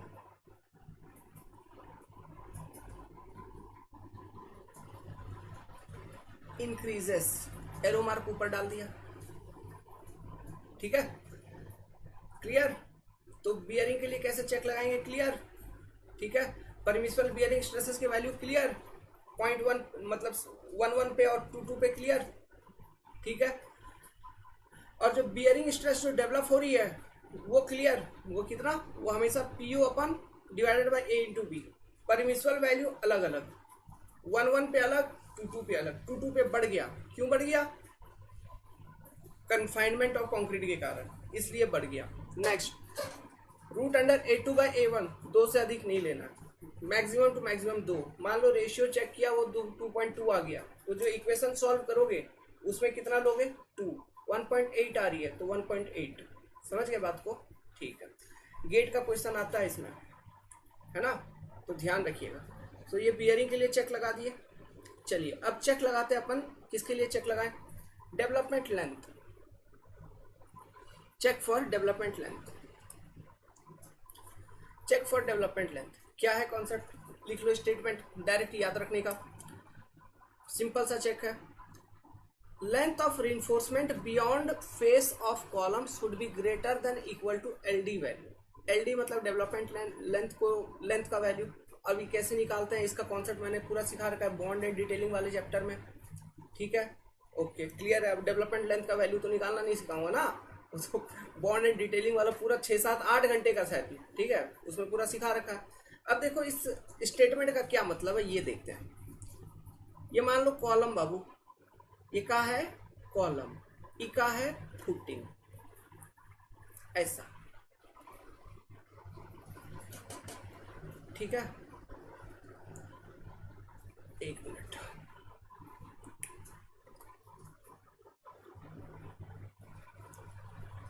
now face of the column क्या हो गया, ये यहाँ पे कॉलम का बात कर रहे हैं, वॉल होगा तो वॉल का बात करेंगे, समझ गया ना। मतलब फेस से, फेस हमेशा फेस, फेस। तो जो चेक है वो क्या है, वो क्या कहता है, जो आप सरिया यहाँ पे प्रोवाइड करोगे ना, हम जो भी सरिया प्रोवाइड करेंगे यहाँ पर, ये एक सरिया जो प्रोवाइड कर रहे हैं, इस तरफ उस अलग अलग स्पैनिंग डायरेक्शन में हम रीइंफोर्समेंट को प्रोवाइड करेंगे, है ना। मतलब कहने का मतलब ये प्लान बनाओ फुटिंग का, तो ये मान लो फुटिंग का प्लान है, तो ऐसे हम रीइंफोर्समेंट प्रोवाइड कर रहे हैं, ठीक है, या ऐसे भी हम प्रोवाइड कर रहे हैं, तो बीच में कहीं पे कॉलम होगा, ठीक है, तो कॉलम का फेस आपको हर एक बगल दिखेगा कि नहीं, फेस ऑफ कॉलम, तो जिधर भी फेस ऑफ कॉलम दिख रहा है, फेस ऑफ कॉलम से रीइंफोर्समेंट का एक्सटेंशन का बात हम करेंगे। मतलब बियॉन्ड स्टेटमेंट को बढ़ो, length of reinforcement beyond face of column should be greater than equal to L D value. मतलब ये जो यहाँ से यहाँ तक फेस ऑफ द कॉलम के बाद ये जो रीइंफोर्समेंट की लेंथ है, ठीक है, this should be greater than equal to development length minimum, ये रिक्वायरमेंट है। अगर ये चीज सेटिस्फाई हो रही है मतलब आपका डेवलपमेंट लेंथ क्राइटेरिया सेटिस्फाई हो गया। मतलब this particular length beyond the face of the column, जो रीइंफोर्समेंट है उसका length must be greater than equal to L D value. समझ रहे हो बात को, this is only the check. मान लीजिए आपने डिजाइन किया फुटिंग को, फुटिंग का जो आपका डायमेंशन है वो बहुत छोटा हो गया, मतलब उतना ही रिक्वायर्ड था, उतना ही रिक्वायर्ड था, वो फुटिंग का डायमेंशन आपका छोटा हो गया। लेकिन अब क्या हो रहा है, आपने चेक फॉर डेवलपमेंट लेंथ लगाई, तो उसमें क्या हुआ कि ये रिइंफोर्समेंट का जो सरिया का जो लेंथ है ना, वो काफी ज्यादा निकल रहा है, ठीक है, वो काफी ज्यादा निकल रहा है। क्यों, अभी इस चेक के अकॉर्डिंग जो लेंथ ऑफ रिइंफोर्समेंट है आपका मिनिमम, अगर मैं बोलूं तो कितना निकलना चाहिए, ये जो भी कॉलम का डायमेंशन है, लेट्स सपोज ये हो सकता है, यहाँ पे ये ए हो सकता है, दूसरा डायमेंशन देखोगे बी हो सकता है, तो जिस स्पैन के अलाउंग देख रहे हो, लेट्स सपोज ये ए है, तो इसके अलाउंग लेंथ चेक करोगे तो मिनिमम लेंथ कितना होना चाहिए, A plus 2 times L D, this must be the minimum length of column along this span, या फिर B plus 2 times L D, है ना, उस तरह से अलोंग दैट स्पैन जो भी है, those are the minimum length of reinforcement required to satisfy the development length criteria. मान लीजिए आपका जो फुटिंग का डायमेंशन आपने डिजाइन किया है ना, जो आपका फुटिंग का डायमेंशन डिजाइन किया है वो ये हुआ कि a plus 2 times L D, मतलब लेंथ के अलाउ, तो ये जो वैल्यू है this is greater then, sorry this is this is greater then the length what you have design, और ये जो value it is greater then the width what you have design. जो भी फुटिंग का प्लान एरिया आपने design किया, ये जो वैल्यूज आपके निकले मिनिमम लेंथ ऑफ रिइंफोर्समेंट, ये उनसे भी अधिक हो गए। तो ऐसे केसेस में क्या करेंगे, ऐसे केसेस में तो फिर आप ये लेंथ ऑफ रिइंफोर्समेंट कहाँ प्रोवाइड करोगे, जब उतना डायमेंशन ही नहीं है, क्लियर कवर भी मेंटेन करना है, तो कहाँ से ये लेंथ उसमें एक्वायर हो पाएगा, नहीं आ पाएगा। इसलिए ऐसे केसेस में आपने कुछ कुछ फुटिंग ऐसे भी देखे होंगे जिसमें होता क्या है कि देखिए, अगर यही डेवलपमेंट लेंथ क्राइटेरिया सेटिस्फाई नहीं होती है, अरे मैं इसलिए ये सब बता रहा हूँ ना आपको फिर से, नहीं तो आपको फिर से डाउट आएगा सर ऐसा रिइंफोर्समेंट क्यों मोड़ देते हैं। देखो हम करते क्या है ऐसे केसेस में, बता रहा हूँ भाई, बता रहा हूँ। मेरे को तो प्रॉब्लम लग रहा है, गुस्सा इसलिए लग रहा है क्योंकि मेरा सिस्टम सब पुराना हो गया है। चलो जो भी है समझ जाओ, डेप्थ ऑफ फुटिंग है तो ये फेस ऑफ कॉलम होगा, ठीक है, this are the faces of column, faces of column. तो अब हम क्या करते हैं, to satisfy the development length criteria हम रिइंफोर्समेंट को ऊपर मोड़ देते हैं ऐसे।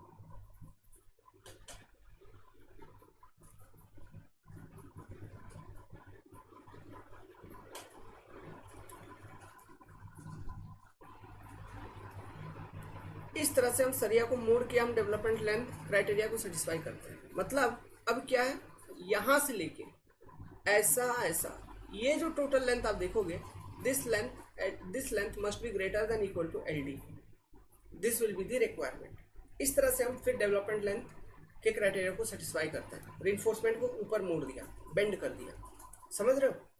तो ये चीज़ की ये कॉन्सेप्ट होती है यहाँ पे। Is it clear to you all? ठीक है। So this is the simple check for development length. तो बना लीजिए। ये कंडीशन कब होगा एराइज, समझ गए ना आप?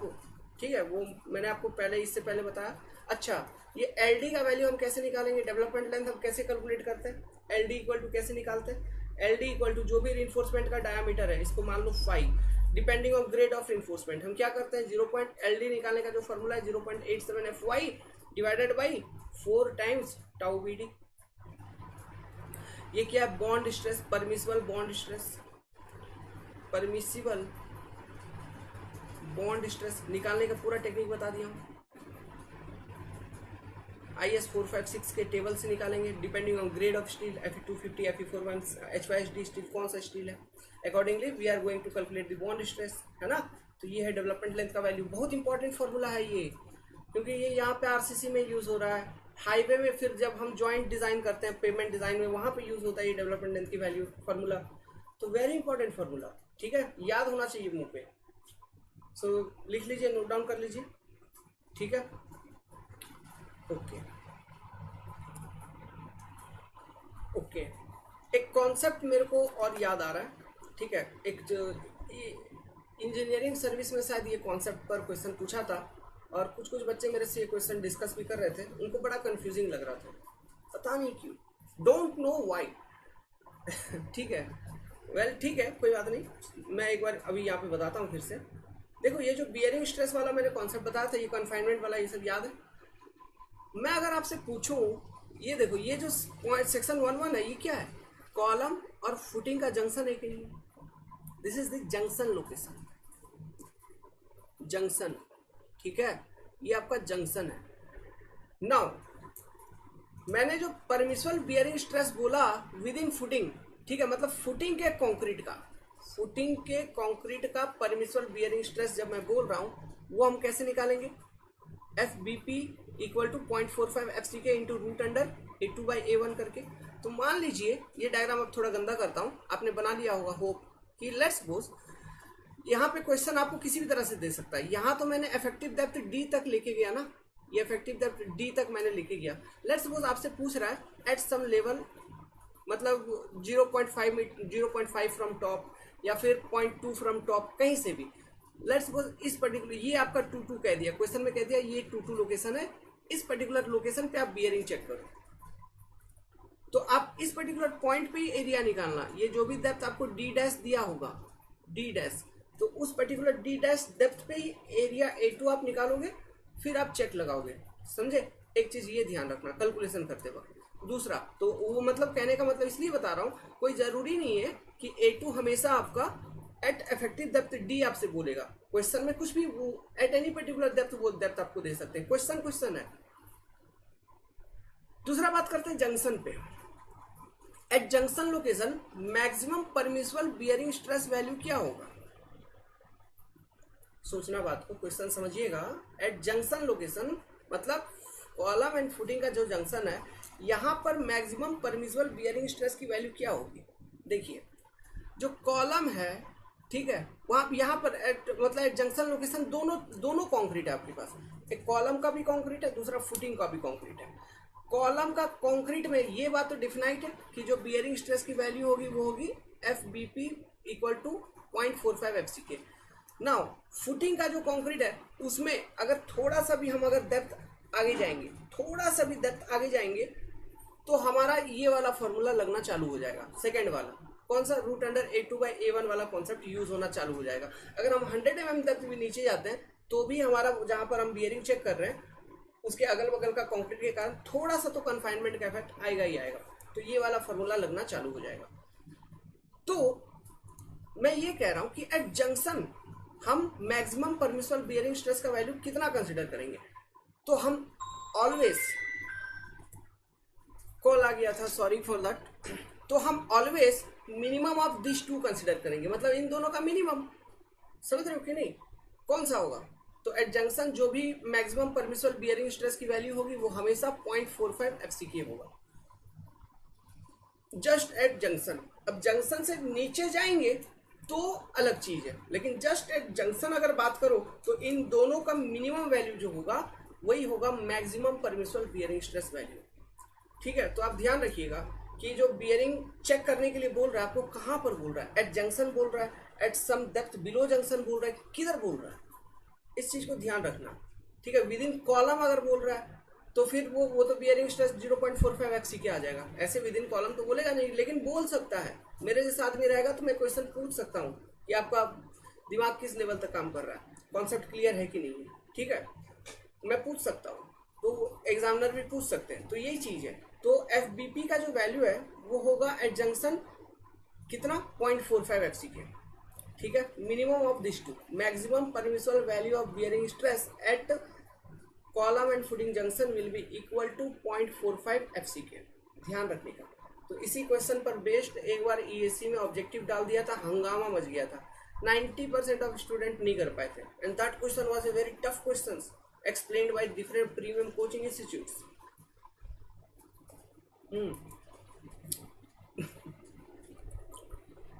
अब देखिए एक नोट में लिखिए, ये एक इंपॉर्टेंट कोडल प्रोविजंस है जिसमें से कभी कभी ऑब्जेक्टिव क्वेश्चंस पूछा जा सकता है, गेट वगैरह में पूछा जा चुका है। ठीक है, तो और किसी किसी क्वेश्चन में डायरेक्ट फार्मूला भी पूछा जा सकता है, पूछते हैं, पढ़ना चाहिए हमको। कोडल प्रोविजंस ही है, base dimension of footing of PCC plane cement concrete should be such that following condition must satisfy for uniform pressure distribution. किसके लिए है? PCC के लिए, प्लेन सीमेंट कंक्रीट। ये RCC फुटिंग नहीं है, स्टील नहीं है। ठीक है, तो देखिए, तो PCC है तो मतलब इसका मतलब कोई छोटा मोटा कॉलम होगा जिसका छोटा मोटा लोड होगा, है ना, तो उस केस का बात चल रहा है। तो ये मान लो फुटिंग है ऐसा। अब इसके नीचे से यूनिफॉर्म प्रेशर डिस्ट्रीब्यूशन मिल रहा है आपको। यूनिफॉर्म प्रेशर डिस्ट्रीब्यूशन मिलने का कहने का मतलब है हर जगह से जो प्रेशर है नीचे से जो मिलेगा वो क्या मिलता है, नेट प्रेशर का ही बात करते हैं। तो इसको यहाँ पे क्यू नेट कहा गया है। जो भी नेट प्रेशर आपको इधर से मिल रही है, net soil pressure, that is your Q net. इसी तरह से कोड में लिखा हुआ है तो हम भी लिख देते हैं। बाकी ये है वही नेट सॉइल प्रेशर, समझ गए, जो हमने कैलकुलेट किया था, नेट सॉइल प्रेशर, याद है ना। तो अब देखो ये Q net net soil pressure मिल रहा है, यूनिफॉर्म प्रेशर। अब बेस डायमेंशन को किस तरह से लिमिट किया गया है ना, देखिए ये इसका 2 है फुटिंग का, तो यहाँ से लेट्स सपोज एक स्ट्रेट लाइन ड्रॉ किया, और ये जो एंगल है इस एंगल को मैं डिफाइन करता हूँ एज ए अल्फा एंगल। इस एंगल को डिफाइन किया गया एज ए अल्फा एंगल, और ये लाइन देखना कहाँ से मैच हो रहा है, फ्रॉम कॉलम का ये जो जंक्शन है यहाँ से निकला स्ट्रेट लाइन और फुटिंग के एकदम कोने तक, ठीक है, वहां तक गया एकदम स्ट्रेट लाइन। अब जो फॉर्मूला आपका वो है कि ये जो tan अल्फा है, अच्छा सॉरी, ये अल्फा ये नहीं है, अच्छा ये भी है, कोई दिक्कत नहीं है, अल्टरनेट एंगल हो जाएगा, ये भी अल्फा ये भी अल्फा, है ना, अल्टरनेट एंगल हो गया, समझ गए। एक्चुअली क्या मैंने कॉपी में ये ऊपर वाला बना रखा है, हमने ऊपर वाला बना रखा था, कोड में नीचे वाला दे रखा है। ठीक है, तो कोई दिक्कत नहीं है ना, दोनों एंगल सेम होंगे, अल्टरनेट एंगल है। ओके, तो जो tan अल्फा है, फॉर्मूला ये है कि this tan alpha must be should not be less than 0.9 root under 100 times this q naught soil pressure जो मिल रही है, डिवाइडेड बाई इसका FCK, है ना, ये कंक्रीट जो भी आपने यूज किया है FCK +1। This is the formula. इस तरह से ये हम कुछ अल्फा एंगल हमको निकालना है, समझ रहे हैं, इससे हमको ये बेस डायमेंशन पता चल जाएगा। तो छोटा सा कैलकुलेशन आता है, मतलब क्वेश्चन इसी तरह से रहेगा कि आप अल्फा एंगल को निकाल के ये पूरा बेस, ये PCC है, ये PCC फुटिंग का, प्लेन सीमेंट कंक्रीट फुटिंग का आप पूरा बेस डायमेंशन निकाल सकते हैं। समझ गए बात को। So this is the concept what we are going to use for PCC। तो इसको ध्यान रखिएगा, आगे हम जब सॉल्व करेंगे तो मैं इस फॉर्मूला के इक्वेशन का यूज समझाऊंगा, एक आध क्वेश्चन जब हम सॉल्व करेंगे तो उसमें आपको क्लियर हो जाएगा। ठीक है, not to worry. So with this I am completing this video here only. Footing का डिजाइन आपका हो गया कंप्लीट। कौन सा फुटिंग का? Rectangular isolated footing subjected to load. ठीक है, आपका एक्सियल कंप्रेसिव लोड लग रहा था। अब जो हम फुटिंग सॉल्व करेंगे वो हम ये फुटिंग सॉल्व करेंगे, एक फुटिंग का मैं और कॉन्सेप्ट बताऊंगा, उसमें हमको प्रेशर डिस्ट्रीब्यूशन वगैरह बेसिकली बतानी है। मान लो फुटिंग है, उस पर लोडिंग भी है प्लस मूवमेंट भी लग रहा है। अरे ये सब कुछ जानते हो, डैम वगैरह में इधर उधर इतना बार इस तरह का प्रेशर डिस्ट्रीब्यूशन कॉलम में सब कुछ बता रखा है, बाई एक्सियल बेंडिंग के लिए, यूनी एक्सियल बेंडिंग के लिए, कि आपको सब कुछ मालूम है। तो वही सब एक बार फिर से थोड़ा सा देख लेंगे, है ना, कि फुटिंग के ऊपर लोड भी है, कंप्रेसिव लोड एंड मूवमेंट भी लग रहा है, तो अंडर सच सर्कमस्टांसेस क्या थोड़ा सा डिफरेंस हो जाता है, तो उनको देखेंगे, बस कर्व वगैरह देखेंगे, उसी के साथ आपका फुटिंग जो है कंप्लीट हो जाएगा। समझ गए? तो एक क्लास और आएगी, नहीं 2 क्लास आएगी, एक क्लास में क्वेश्चन करवा दूंगा, तो 2 क्लास मोटा मोटी और आएगी। ठीक है, गुड विशेष। अच्छा लगा हो तो लाइक कर दीजिएगा। ठीक है।